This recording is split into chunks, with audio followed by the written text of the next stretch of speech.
Ma'am biologically speaking जब आप एक हेयर ट्रांसप्लांट करते हो, आप यहाँ से बाल निकाल कर सामने डाल रहे हो, जी पर इम्प्लांटेशन करने के बाद बायोलॉजिकली क्या होता है? हाँ, देखिए बायोलॉजिकली हम एक स्लिट बनाते हैं, उसमें वो बाल जाके फिट होता है, hair follicle along with the root.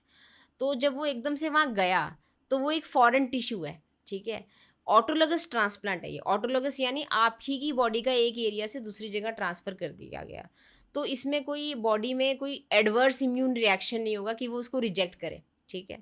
तो उसका धीरे धीरे टिश्यू से अपटेक होना शुरू हो जाता है, यानी कि आप भाषा में समझिए कि वो जड़ पकड़ना शुरू हो जाता है, ठीक है। पूरी तरह से जड़ पकड़ने में उसको 7 से 8 दिन लगते हैं, ठीक है। 7 से 8 दिन में वो जड़ पूरी तरह पकड़ लेता है और फिर वो उसी जगह का बाल बन के रह जाता है। तो वो एक पूरी तरह से अपटेक उसका हो जाता है 7-8 दिन में। तो इसलिए हम सर्जरी के बाद बोलते हैं कि 7-8 दिन तक टचिंग, रबिंग या प्लकिंग नहीं होना चाहिए, बिकॉज फिर वो बाल निकल सकता है। आई बिलीव कि बालों का एंगल भी ज़रूरी रहता है ना? जी, बालों का एंगल, डेप्थ, डायरेक्शन और डेंसिटी, ये 4 चीज़ें बहुत इंपॉर्टेंट होती हैं। एंगल मीन्स कि वो आपकी स्किन से 10, 15 या 20 डिग्री पे इमर्ज हो रहा है। डायरेक्शन यानी वो फ्रंट में है या राइट या लेफ्ट, ठीक है। डेप्थ यानी कि वो 3 या 4 मिलीमीटर्स या 5 मिलीमीटर जो भी डेप्थ पे है। और डेंसिटी यानी आपने पर स्क्वायर सेंटीमीटर में कितने बाल लगाए। इसीलिए टाइम लगता है। जी। सबसे लंबी सर्जरी कौन सी रही है आप? देखिए सबसे लंबी सर्जरी, हम बहुत ज़्यादा सर्जरी को स्ट्रेच नहीं करते हैं, बिकॉज पेशेंट के लिए बहुत टायरिंग हो जाता है, ठीक है। सारा दिन लेटे रहना और सर्जरी कराना। तो हम अगर जैसे सुबह 9 या 10 बजे शुरू करते हैं तो हम 6-7 या मैक्स टू मैक्स 8 o'clock तक हम रैप अप कर देंगे। But this includes lot of lunch break, snacks break, so we keep on giving breaks ताकि पेशेंट रिलैक्सड रहें। 9 घंटे, 8-9 जी, घंटे, 8-9 घंटे, 8-9 करेक्ट घंटे की करेक्ट। सर्जरी होती है। जी जी जी जी जी। बट आप उस दौरान आपका पॉडकास्ट सुन सकते हैं, आप गाने हाँ, सुन सकते हैं, आप मूवी that's भी a देख good one. सकते हैं, और आप अपने ऑफिशियल ईमेल्स वगैरह भी रिप्लाई कर सकते हैं। तो आप क्योंकि जगह रहते हैं। And pain is bearable. Pain initially होता है जब हम लोकल एनेस्थीसिया देते हैं, तो definitely it's not a painless, it's wrong thing to say कि ये पेनलेस है। But pain is on the minimal side, उतना ही जितना आपको डेंटल प्रोसीजर कराने में होता है, या फिर जो प्रिक होता है जब आप ब्लड सैंपल देते हो, ब्लड टेस्ट कराने जाते हो, तो वो प्रिक वाला पेन होता है, लगभग उतना ही पेन होता है। बट मल्टीपल प्रिक्स लगते हैं हेयर लाइन में। मैम, अगर एक हेयर ट्रांसप्लांट किसी का सक्सेसफुल रहा जी and everything is fine according to you medically speaking, जी तो फिर उस हेड ऑफ हेयर को आप स्टाइल कर सकते हो प्रोडक्ट्स के साथ। जी। हेयर वैक्स का कुछ लेना हेयर देना वैक्स, नहीं, हेयर जेल, शैम्पूइंग, कंडीशनिंग से कोई दिक्कत नहीं है। कुछ ऐसे लॉन्ग टर्म साइड इफेक्ट्स नहीं होते। नहीं, लॉन्ग टर्म कोई साइड इफेक्ट्स। आप उन बालों को लंबा ग्रो कर सकते हो। हाँ जी, आप उनको लंबा भी ग्रो कर सकते हैं, आप उनके भी प्लेट्स बना सकते हैं, सो एवरीथिंग इज पॉसिबल। मतलब एकदम नॉर्मली रहता है। जी जी जी। कोई भी ऐसे केसेस रहे हैं जहाँ कुछ लॉन्ग टर्म साइड इफेक्ट्स रहे हैं? देखिए मेरी नज़रों में जो सबसे लॉन्ग टर्म साइड इफ़ेक्ट है वो है थिनिंग ऑफ ट्रांसप्लांटेड हेयर, ठीक है। तो एक बहुत बड़ा मिथ है कि ट्रांसप्लांटेड हेयर आर परमानेंट, ठीक है। ये चीज़ सब लोगों को जानना ज़रूरी है कि ट्रांसप्लांट आपने करा लिया, वो बाल लंबे समय तक रहेंगे, वो परमानेंट नहीं रहेंगे, ठीक है। बिकॉज जो पीछे का सेफ डोनर जोन जिसको हम बोलते हैं so called safe donor zone is not totally safe in 100% patients.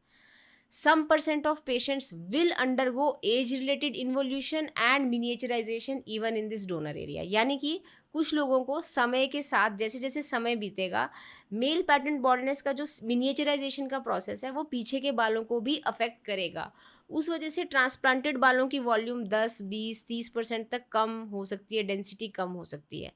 तो और ये चीज़ बहुत ध्यान देने लायक है जो 20s या अर्ली 30s में है सर्जरी कराते वक्त। तो हम बहुत ट्रांसपेरेंटली पेशेंट को बताते हैं कि देखिए आपके ये बाल पतले हो सकते हैं लंबे समय में, वर्स्ट टू वर्स्ट अगले 3-4 सालों में, बेस्ट केस सिनेरियो में 10-15 साल बाद हल्के हों। बट आपको अगर इनको रोकना है इन बालों को तो आपको दवाई खानी पड़ेगी, ठीक है, जो कि मैंने आपको बताई थी जो मेल पैटर्न बॉल्डनेस के लिए है। तो मेरे हिसाब से ये पेशेंट को बताना बहुत ज़रूरी है। मैं ये नहीं प्रमोट कर रही कि हर पेशेंट ही दवाई खाए। दवाई के कुछ परसेंटेज ऑफ पेशेंट्स में साइड इफ़ेक्ट्स होते हैं, नो डाउट अबाउट इट, और मैं नहीं रिकमेंड कर रही कि आप दवाई खाएं उन परसेंटेज ऑफ पेशेंट्स में जिनको साइड इफ़ेक्ट्स हैं। बट ये आपको समझना ज़रूरी है कि आप ट्रांसप्लांट करा रहे हो और बाद में आप दवाई नहीं खाओगे तो लंबे समय में आप पछताओगे क्योंकि वो बाल हल्के होने लगेंगे। ठीक है, तो ये चीज़ पढ़ना बताना बहुत ज़रूरी है।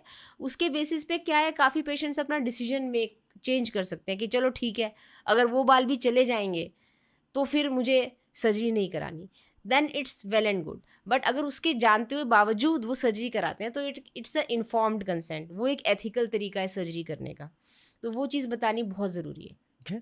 तो कोई ऐसे पेशेंट्स आए जो 2 बार आ चुके हैं? हाँ जी, तो वो आते हैं, हम उनका रीट्रांसप्लांट कर सकते हैं, बट फिर उनको फिर समझाना पड़ता है कि देखो आपके डोनर थिन हो रहे हैं, तो आप अब तो एटलीस्ट दवाई कराओ ताकि आपको थर्ड ट्रांसप्लांट की ज़रूरत ना पड़े। कुछ ऐसे टेक्निक्स होते हैं जिनकी वजह से आपके डोनर बाल मजबूत रह सकता है? वही आपके जो डाइट है, जो दवाइयाँ हैं, तो आपके डोनर हेयर मजबूत रहेंगे ही रहेंगे। और एक चीज़ जो हमने नई शुरू की है वो है डोनर रेस्टोरेशन। ठीक है, जैसे किसी के अनवांटेड चेस्ट या बियर्ड हेयर है तो हम उनको डोनर में लगा दें, क्योंकि किसी को पीछे भी बज़ कट रखना है, तो जिस सिटिंग में यहाँ से बाल निकले उनको आगे लगाया, उसी सिटिंग में हमने बॉडी हेयर पीछे लगा दिए, ताकि वो अगर बज़ कट करें तो उनकी डेंसिटी कम ना दिखे। ओके। और बॉडी से कहाँ लेते हो? बॉडी में हम beard is number 1, pubic is number 2, number 3 is chest as a preference. Okay. Again, logic is texture, Texture density. and the final density that we get, final look and the survival rates also. मतलब जैसे chest है, chest में survival rate कभी कभी कम होता है, यानी कि वो बाल बहुत धीरे ग्रो करता है, उसकी डेंसिटी जो दिखती है काफ़ी कम दिखती है।